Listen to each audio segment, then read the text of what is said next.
Hello, everybody, and welcome to another Synergy session. These are the sessions where we bring together two of our great 1EXP resource groups and just chat it out a little bit and see what our synergy is and how we get along with each other and what the crossover is.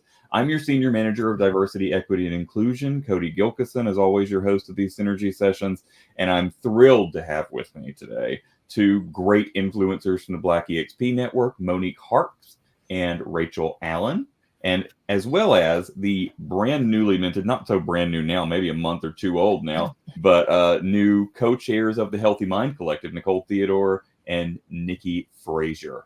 I'm going to go around the room and let you guys introduce yourself. And my question for all of you is, how did you get involved and what do you love about your resource group? I'm going to start right next to me with Nicole.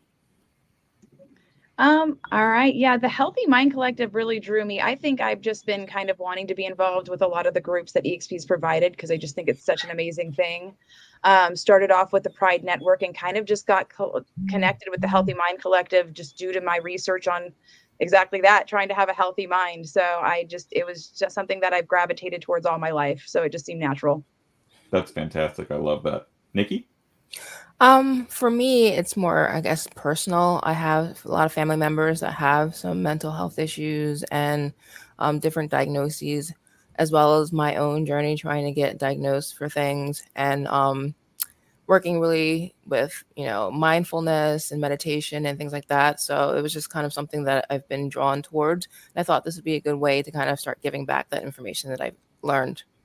That's fantastic. And Nicole and Nikki, you guys are both staff, right? Do you guys want to say a little bit about what you do in your day job? So for me, I work in data services. I'm under Tony Beach, and I work with Tableau and creating dashboards for all the different departments. Cool. And I've been here for like 3 years, a little over 3 years now. Nice. Yeah, I've been with the EXP for over 5 years now. And I work as a regional operations senior analyst. So I work over in brokerage operations with Holly Mabry and Lauren Coleman, Jamie Powell, that group. We love our bops, folks. All right. I'm going to swing over down to Rachel now. Hi. Thank you for having me on today. I'm Rachel Allen out of Houston, Texas. I'm a real estate agent, also on the leadership tribe for Black EXP Network. I first got involved through Workplace. I just found our group on Workplace, Black EXP Network, and I was a member for quite a while, maybe like a year or two. And then it wasn't until I actually met Monique at one of the Build conference events, and she tapped me on my shoulder and said, "Hey, do you want to get involved on the leadership team?" I said, "Of course, I'd like to get involved."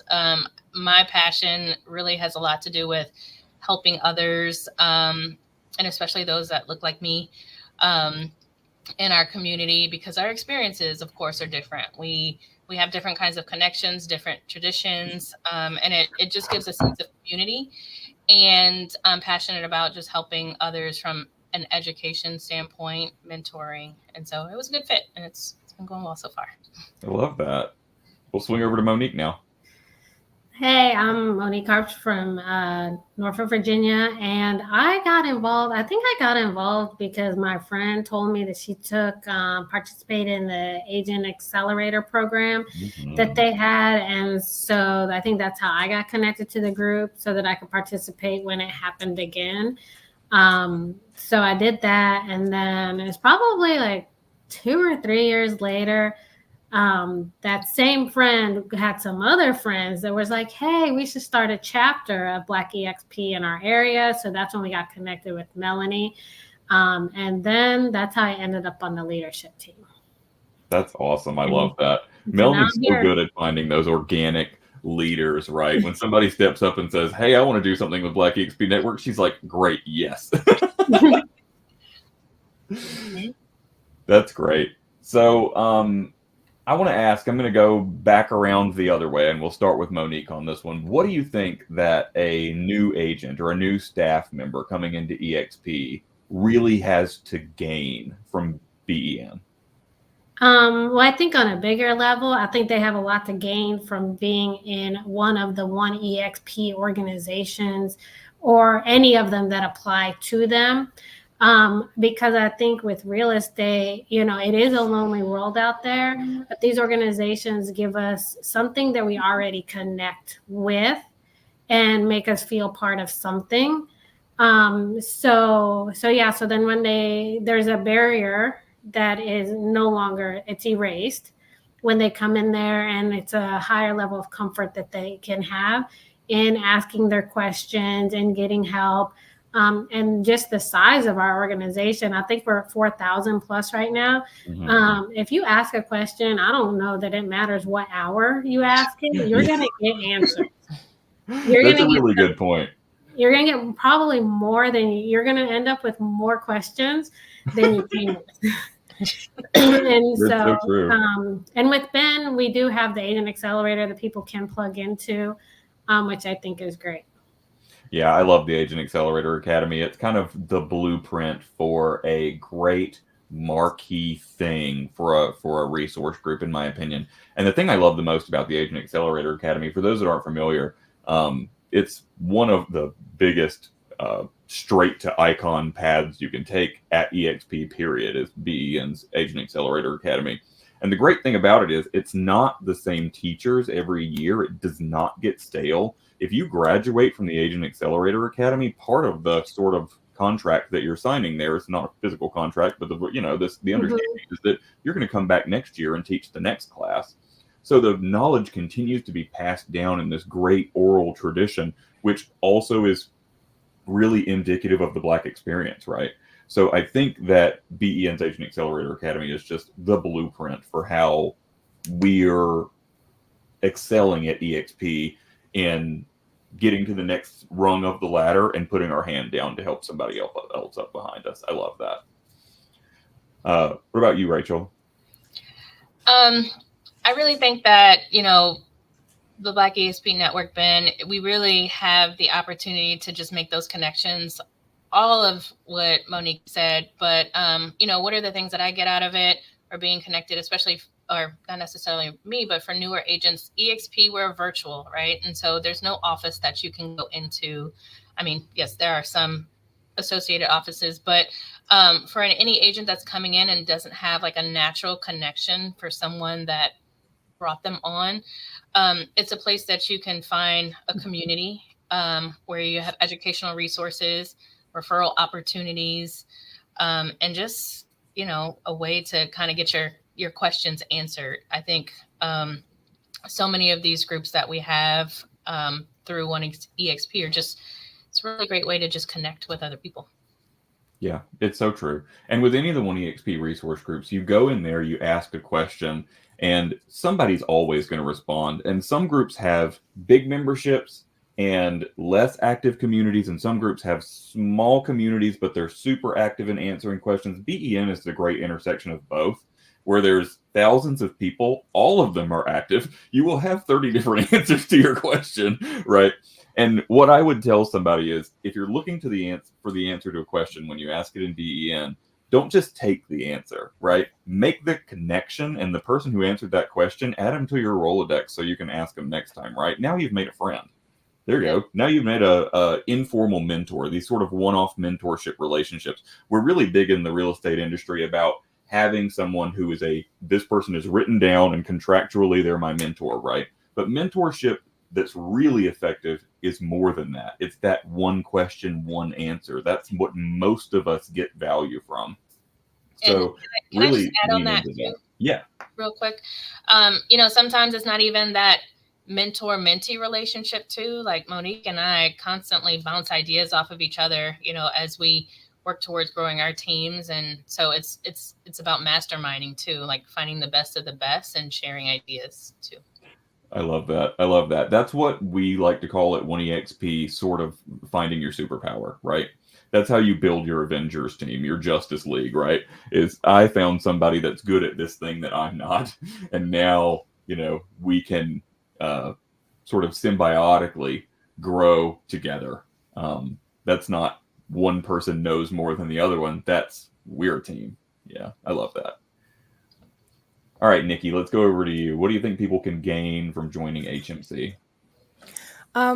Being a relatively new member, I would say that especially in my department, it's just very much you're kind of hyper focused on working, and you may not really know all of the benefits that EXP has for you. So just in like the couple of months that I've been here, it just has opened my eyes to some different resources and things that I didn't even know that we had. So I think if you really want to be more involved in your company, other than just kind of like that workhorse part, but meeting other people in different departments and getting to understand things, that this is definitely a great place to be. Great answer. What about you, Nicole? Yeah, I mean, Nikki said it all. Really, it's a great knowledge base for those who are kind of seeking that assistance, and also that sense of community. I feel especially during that time with the mental health, it's always good to feel like you have a place to go, whether it's somebody to speak to or a forum to hear from.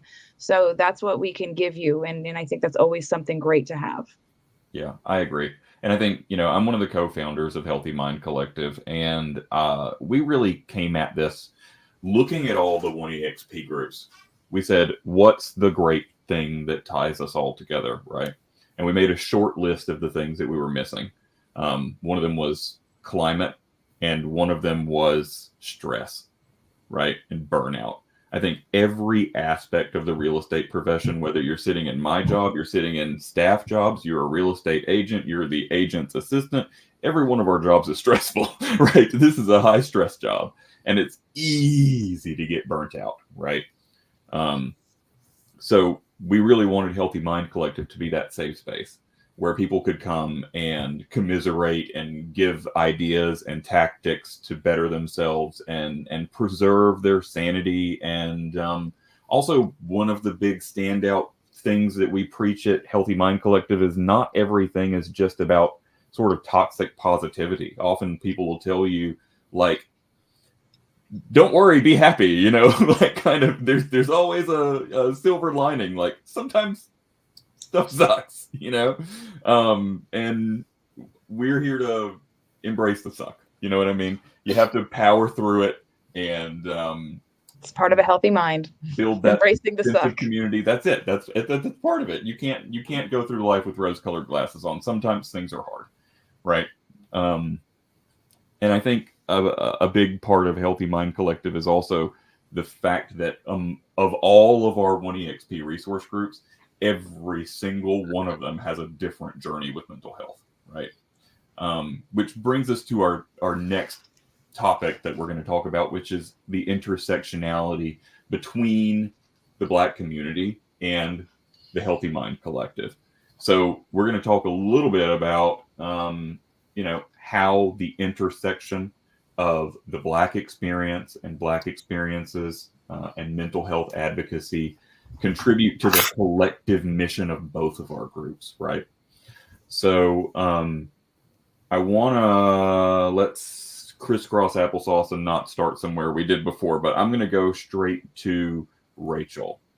So how do you think that intersection is? What do you think of the sort of stigmatization and reality of mental health struggles in the Black community? How much time do we have?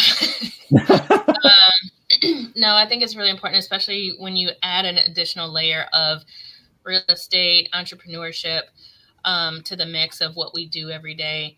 But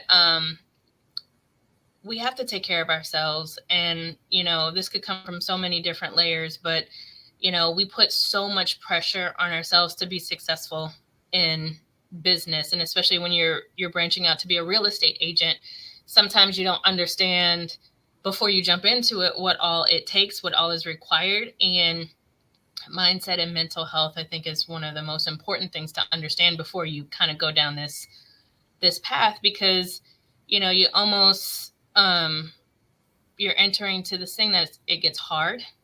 As you mentioned before, it looks really fabulous when you're looking at it on HGTV, or if you're seeing all of these social media influencers, right? And so we start to put all these additional pressures on ourselves, what we look like, who we're working with.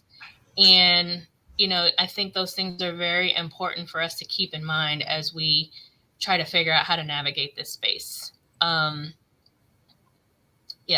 I mean, I think it's very important to keep at the forefront of what we're thinking about as we're working towards being entrepreneurs in the space and being, the social climate that we run into. Everybody that we're working with, I'm in Texas. There's a lot of intersection of politics and race and business.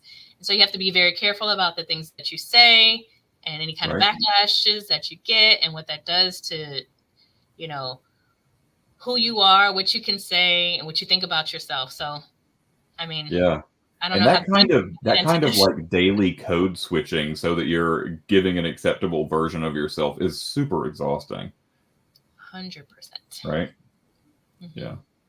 I'm curious, Nikki, I'm going to go up to you for your take about the intersection of Black experiences and mental health advocacy. So I live like maybe an hour and a half outside of Philly. And for my birthday last week, I actually did the touristy Philly thing, like go to the Liberty Bell and, all those things. And they had like this great display about, liberty and how it pertains to the Black experience. And just kind of realizing and seeing the pictures of just the amount of trauma that, we've experienced from generations. And I've been starting to read a book called It Didn't Start With You, where it talks about how, trauma is passed on from like, I think 9 generations. So you're having these emotional responses to things, and you may not even understand why you're having those responses.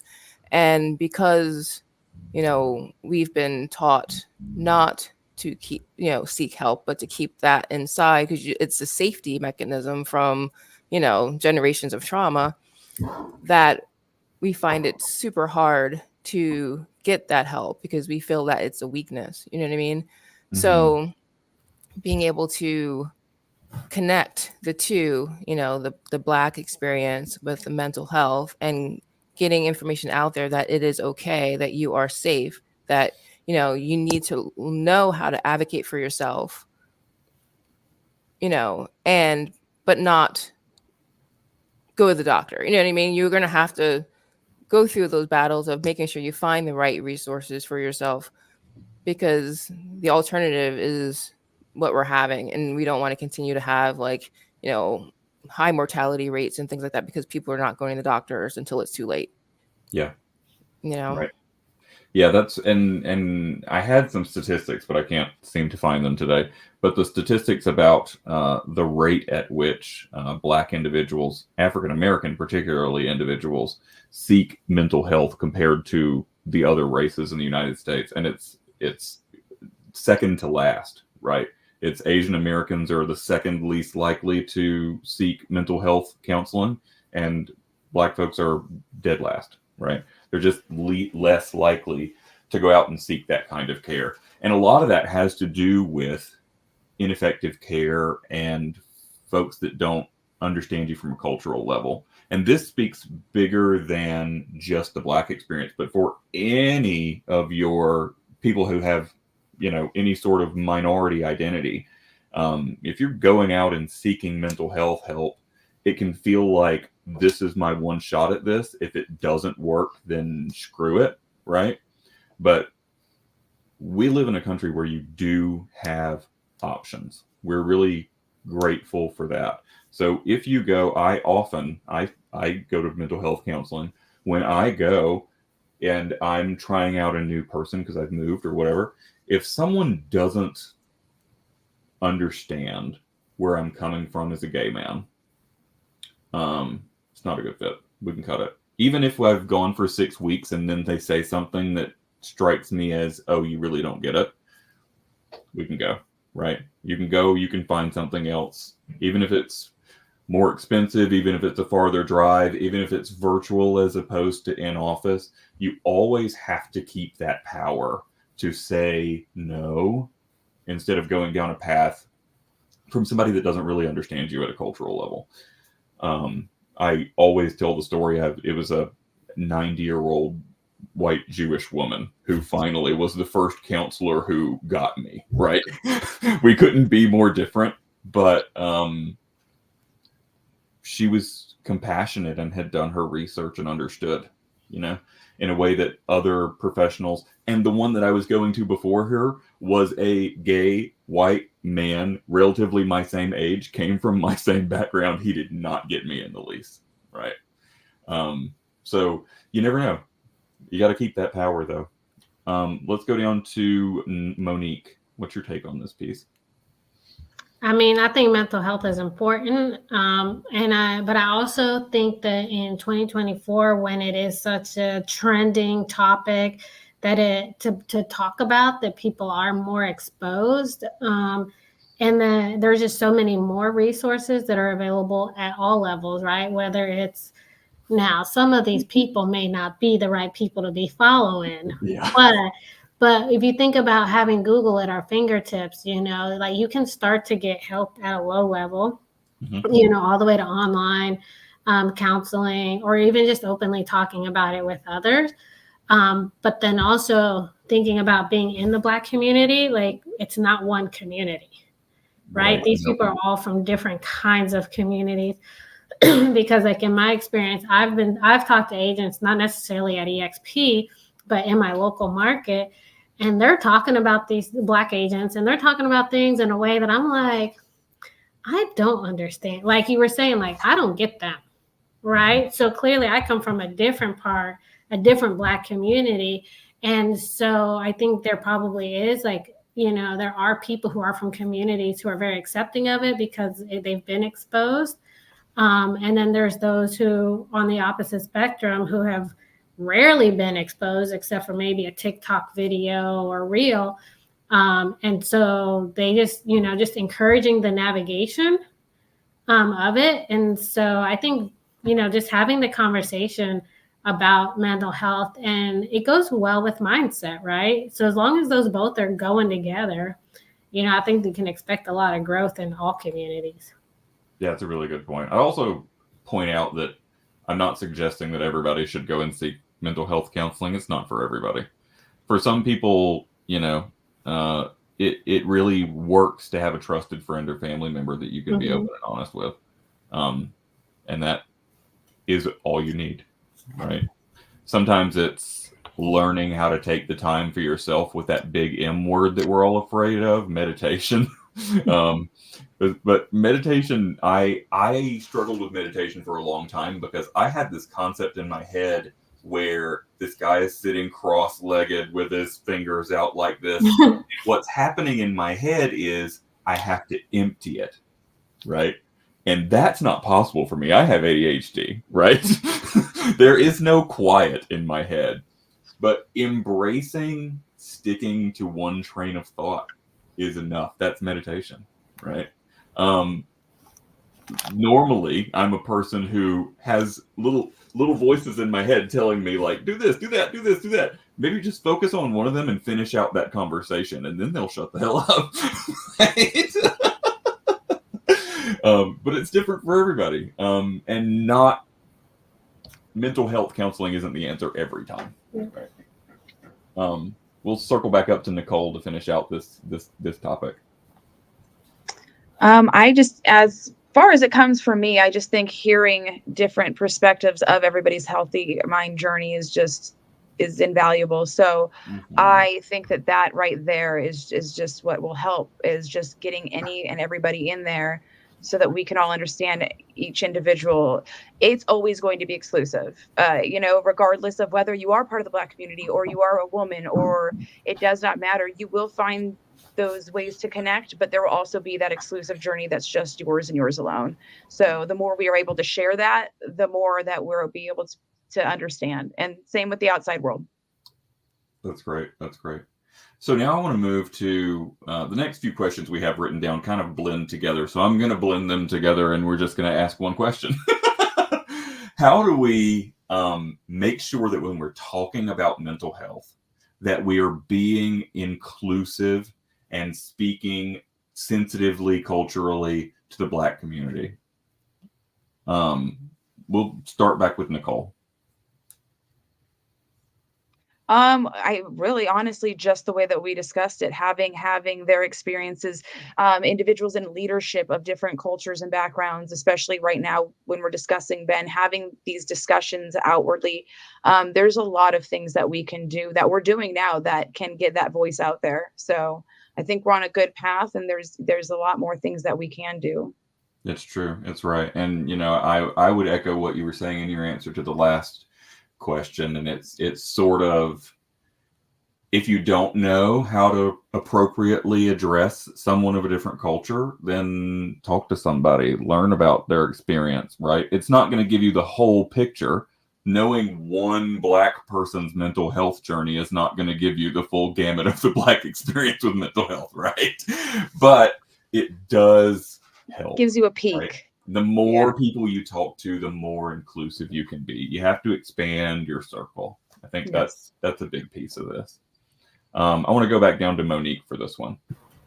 Can you restate the question? Yeah, sure, absolutely. So we're asking, when we're talking about mental health, how can we make sure that we're being inclusive in our language and the way that we approach it and culturally appropriate when we, are considering the Black experience in that conversation? Well, I don't know. Because I feel like there's so much of mental health, like theory, practices, and all that it doesn't discriminate, right? Like, by definition, like, meditation is meditation, right? And so if you just don't try to make it different for everybody when you're delivering the education on it, then that's one way. And then, so I'm in the Air Force, and I find that we get training on certain things, but then we don't get trained on the things that lead into it. So, for example, suicide training all the time. The number one reason is relationships and finances, but there's no training on finances and relationships. So when it comes to mental health, like if we're seeing that there's these things that are on the outside that don't have mental health as the label that are contributing, then bringing those resources, but bringing them across the board and not just be like, oh, well, this community seems like they struggle here. Well, let's make sure everybody is aware. And, to help contribute to, like, physical fitness is good for mental health, right? Yeah. It doesn't have a mental health label on it, but let's pass it around. But we see how different cultures do physical fitness. Mm-hmm. That's really true. Yeah. Nikki, do you have a take on this question? I think people get caught up in thinking that one group is the same, kind of like what a lot of you have been kind of saying. And I don't think you can talk to like 5 different Black people and they would have 5 different ideas of what's the appropriate thing to say to them. You know what I mean? So you need to know the person, and you need to be able to listen to what they're saying, and you need to be able to ask the questions. Say, I'm not sure what you mean by this. Can you expand on it? Because it's not going to be like I'm the poster child for all Black people and what I believe is what everyone believes. Yeah. So if you want to know how to do that, you're going to have to take it one person at a time and listen and hear what they're saying and ask questions, and say, if you come in wanting to understand someone, then they're going to want to, for the most part, help you understand. But if you come in thinking that you know everything, then you're going to get backlash, and then you're going to get smacked upside the face. You know what I mean? That's exactly so it. Yeah. And I think for most of us, we're not ever going to be in a situation where we're teaching a group of people about mental health, right? Most of the conversations we have about mental health is with one person. And what you just described is exactly the right way to do it, right? Just be open and listen and accept that people are way more different than we give them credit for, right? It's why at the DEI team, we teach this concept of intersectionality so often and so loudly. So I'll give you the brief version of it. But essentially, when we're talking about intersectionality, if those that are listening that haven't heard of this, it's this concept that each of us has a really deeply multifaceted identity that makes us different. So the brief exercise I'll give you is, I want you to just take a second and think about these categories and how they apply to you. What's your race? What's your gender? What's your sex? What's your level of income? What's your level of education? Do you know both of your parents? Are both of your parents still alive? How many siblings do you have? Are all of your siblings still alive? Have you ever experienced physical violence? Have you ever experienced domestic violence? Have you ever experienced sexual abuse? Have you ever left the country? Think about all of those things, and then think about how many more things that I could ask right now that make you different from the person sitting next to you. And now imagine you're sitting next to someone who is also shares just your race and gender. How similar do you feel to that person? Not very, right? We are hella different. We are very different people, and we have to take that into account. So when we're having those one-on-one conversations, it's important to make note that this person comes from a kaleidoscope prism of experiences that make them different from every other person you're ever going to meet. And their race and their gender and their sexuality and all of those things are one little piece of that gigantic 1,000-piece puzzle, right? What about you, Rachel? You have anything you want to say on this topic? Yeah, just to kind of further what you were saying, you know, it's the label aspect. You know, sometimes we just want to put everything into a box and feel comfortable with what that box and that label is. And it's not always that. And I'm actually part of a book club where we, the book that we're reading is The Greatest Salesman in the World. If you're familiar with it, it covers 10 principles like of humanity. I think if I were to kind of describe what it was, is not really even about sales, but it's about shared experiences. And in this book club, it's about 10 to 15 of us that are there on a regular basis every day, like Monday through Friday, 30 minutes a day. And when I tell you it is group therapy, because we are all different races, ages, come from different backgrounds, come from different places. And it's so interesting to see how many of us have shared experiences from like childhood trauma to like, and it kind of shows up in like what our personalities are. So we have an understanding of when somebody's being like very defensive about something, we can kind of pinpoint where it comes from. And we all have that about ourselves.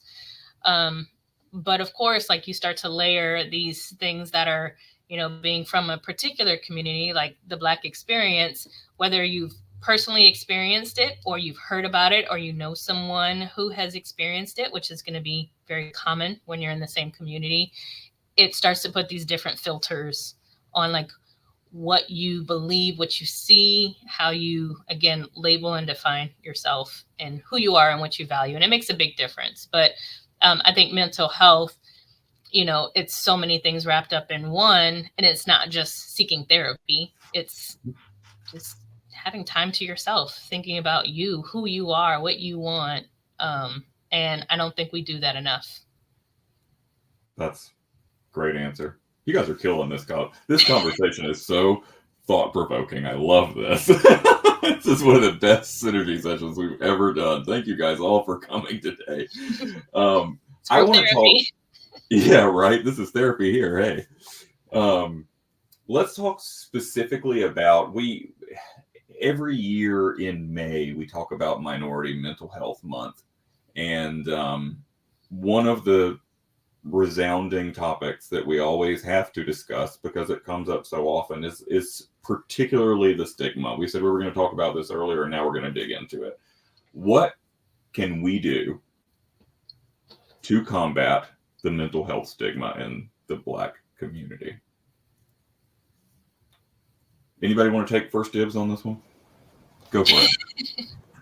I think we can focus on the things that don't necessarily have the mental health label on it, and then educate how those things contribute to the mental health. Because like I was saying about physical fitness, right? Like it contributes and a lot of people participate in it, but they don't necessarily connect the two. They don't connect that like when you're running, especially if you're running without headphones, you're probably in a state of meditation. Yes. right? Yes. But they only see mental health as meditating, like you with the guy at the cross legs, fingers up, or sitting on somebody's couch. And then Rachel talked about, having friendships, and that where they're talking about things other than people, they're talking about concepts and experiences. But they're not directly tied. When we have a mental health conversation, everybody wants to talk about everything that's like textbook mental health, when really there's so much out there that contributes to our overall mental health that we do and we're willing to do, that could help us get over there and be probably have better mental health, so we don't necessarily need some of the more extreme assistance, but then could open up that gateway to have the conversation around and be open to learning more about like textbook mental health. That's beautiful. I love that. I that's a suggestion I can take, right away. I see often, I have a family member who I won't name because a lot of my family watches these shows, but I have a family member that I often have a hard time talking about how they're doing with their mental health, right? And if I were able to make suggestions of underlying things that I think would address her mental health without ever saying the word mental health, you know what I mean? That might, I said her, dang it, now she knows who she is. Okay. I'll talk about my sister. All right. My sister, I don't ever know how to talk to her about this stuff. So, if I say, take a walk, let your mind run, that's easier than saying, hey sis, I notice you're struggling with your mental health. Let's talk about it. Yeah, those are great suggestions. Thank you so much for that. Anybody else want to take this one? Yeah, I'll go. I think I was in a presentation about diversity and equity and inclusion, and I think one of the most powerful concepts when it comes to like minority communities, more specifically the Black community, is this idea of equality versus equity. And those are two very different things. We always, and what I find that we sometimes get from, other races is that like, oh, we live in a world where the opportunities are available to anyone. And while this is true, it doesn't mean we're all starting from the same level playing field for the equalness to actually resonate in whatever endeavors we're trying to pursue. And so there is this idea of equity. Like, where did we start from? Yes, I am Black female, and I come from a place where I was able to get an education, but not everyone had that same opportunity. So it looks different for everyone. Where I grew up in a very like liberal, mixed, diverse upbringing is very different from someone who came from an upbringing that was very more so suppressive, and your experiences and what you believe and the opportunities you'll take on and pursue are going to look so much different, because when you don't feel like you're safe, you have to, like, your first thing you're going to do is protect yourself. So that means kind of looking inwards, not being able to trust. And I think that's a big part of like mental health is like, if you don't have a community or people that you can trust, people that like come from a very loving family, that's not the case for everybody that I grew up with. And that has such a big impact on everything. Everything. Yeah, for sure. I mean, it really does matter to have that circle that you can insulate yourself with to feel protected. Now I'm thinking about my sister, and my sister is mixed. She's half Black, and she lives in South Carolina in a pretty conservative area. And she's got a great group of friends where she can go and talk and be open and honest. But I can't tell you how often I've been with her and we get approached by people of any race to just ask her, because she looks different, what are you? Oh, yeah, I get that all the time. Right? Because she's light skinned and she's vegan and she's, whatever. But Yeah. And so then you go home and you have to tackle this, like, how are people ever going to take me seriously if they can't get past, what are you? You know what I mean? But my sister inspires me every day, so I think she's been able to do a great job of navigating it. But it really does, it speaks to, you never know what someone else is going through. Yeah, I don't really have a point there. Just pointing out that some people, you never know what struggle they have with just going out in public and people's opinion of their existence. Right. Yeah. Nicole, Nikki. I would say maybe, you know, with specifically the Black community, just seeing more individuals coming out with their issues and showing that they've also gotten help with mental health. I love Monique's take on it because it reminds me of sneaking vegetables into your kids' food, you know? Exactly it. Yeah, she just described the V8. Yeah. Yes, I love that take. I was like, that is really good. I'm like, why does this sound familiar? You know, so but yeah, I just it's seeing more Black individuals coming out and saying, you know, yeah, I'm here, I've had these struggles, and I'm, you know, I've got help. I think that's a big thing. I think for anybody really, is seeing somebody that they can connect with, showing their struggles is a really big help. Yeah, that's a good point. Yeah, I would definitely piggyback off of that, because for me personally, I have very debilitating anxiety. And over the last year, with actually the help of the Able To program that we have through our insurance, I've been able to start swimming. Was afraid to swim my whole entire life, even just being like in the bathtub as a child. You know what I mean? So now I'm swimming, and I started driving back on the highway. And I've been posting my journey on like Facebook and Instagram and TikTok about my anxiety, about kind of overcoming my anxiety and all of that. And it's amazing, all of my friends who I would have never known had anxiety are coming out and expressing, you know, their anxieties, what they do when they're afraid to drive, and like just like it's kind of created a little mini community of people who felt safe to be able to kind of express what they're going through because I took that step to kind of, you know, show my journey of what I was going through. You put a face to it. Right. Yeah. So I think it makes it a little less scary. And then people realize, well, it's not just me, you know, this person. Like I'm always, which is another topic, been told that I'm strong, and I hate that word. So it's like I want to show that, yeah, maybe I may have the appearance of someone who just keeps pushing through, but I internally, you know, have these struggles, and I want you to kind of see me in this vulnerable state, but that I am overcoming. You know what I mean? And if I can do it, and, you know, it's just, I don't know, like being vulnerable and showing yourself will help other people feel comfortable showing themselves. You know what I mean? There's It a boils strength down in to representation matters, right? This is why we say we need more women in leadership positions. This is why we say we need more people from ethnic minorities in leadership positions, because representation matters. When somebody sees somebody they can relate to going through what they're going through or achieving the goals they want to achieve, that makes an immense difference. Yeah. And I also would note that I'm not going to sit here and call you, oh, Nikki, you're so strong. But I will say you have one of the most calming voices that I love listening to. Just saying, the tone of your voice. I want you to read my audiobooks. All right. This has been a really great conversation. Every Synergy session I end with one question. So this has nothing to do with the topic we've been talking about, but it's a question that I ask everybody. So someday we're going to have a giant supercut and people are going to have a great video of this.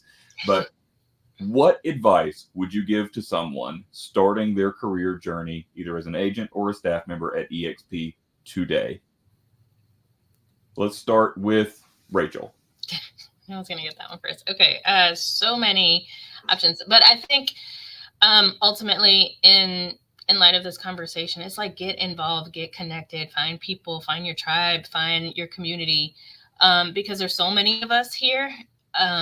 You know, if you have questions, if you're wanting to learn, if you're wanting to connect, if you're wanting to find referrals, finding a group that, or multiple groups that speak to you, to be able to just find those different connections. That's a great answer. Nicole? I love that one. I'd say to second that one, I'm going to pull from our core values, agility. I think that is key, whether you're a staff member here or an agent.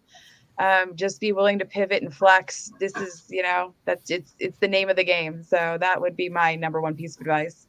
That's so true. I can't tell you how many career pivots I have. I have a musical theater degree. If I haven't taken a pivot in this journey, I don't know who has. Monique, what about you?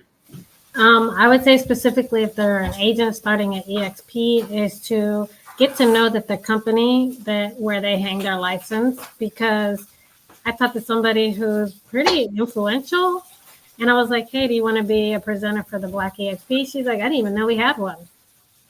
So I think it's just like a lack of knowledge, and it's easy to not go to understand the company when you're out there running your own business, trying to produce.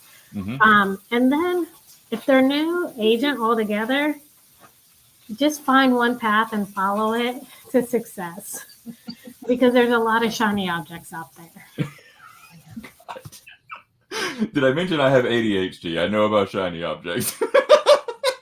I got a whole collection of them back here. And since we've got the vocal champion here, Nikki, we'll end with you. What advice do you give somebody on their first day? I would definitely say tap into all of the resources that EXP has. Like, this company has so many amazing resources. Like I said, like the Able To program and just it's really cool. And, a lot of times if you don't use it, you're going to lose it, kind of thing. You know what I mean? So make sure that you take that time and you apply for all the different benefits. And I mean, I have a team of chiropractor, acupuncture, massage, like all this stuff is covered. And every time I go to a doctor, they're like, you have great insurance. You know what I mean? Like, we have such great benefits. Yeah. That, it's, just take advantage of it, because it's very rare. Yeah. And, it's a great package. And, don't get so caught up in the doing of the work to not take advantage of the great things that we have on the, that makes the company as a whole a great place, if that makes sense. It does make sense. Yeah. And I would add to somebody starting today, keep in mind that education never stops. If you go to a class today, you should go to a class tomorrow too. You can always learn something new from somebody. I would challenge you to, if you're going to learn something new, learn from somebody who doesn't look like you, is a big one. And I also would say, if you find yourself in the situation where, oh, I've never heard of this resource, like the person you pointed out, we often hear, oh, I didn't know we had a Black EXP network. If you're hearing about it for the first time, tell everybody you know. Right. All right. Well, thank you very much, everybody, for being here today. This has been one of my favorite Synergy sessions. And stay tuned. We're going to have more Synergy sessions upcoming soon. To find the Black EXP Network on Workplace, just look for Black EXP Network. You can find the Healthy Mind Collective at EXP Healthy Mind Collective. You can find 1EXP just by searching for 1EXP. And I'd also encourage you to find the DEI at EXP YouTube channel and subscribe to our podcast. It's called The Culture Cast. We feature voices like these bi-weekly, and it's a great show. I'm biased because I host the thing, but it's a great show. We've got maybe our biggest guest we've ever landed. Not maybe. We've got the biggest guest we've ever landed to start Women's History Month. So subscribe now and you won't miss out. Can't spoil the surprise yet, but it's going to be a good one. We're still in Black History Month, so go check out our Black History Library. Next month, we've got a Women's History Museum coming up. Both of those are in frame. You can access them from anywhere. And until next time, on behalf of all of my guests, I've been Cody Gilkeson, and thank you so much for joining us.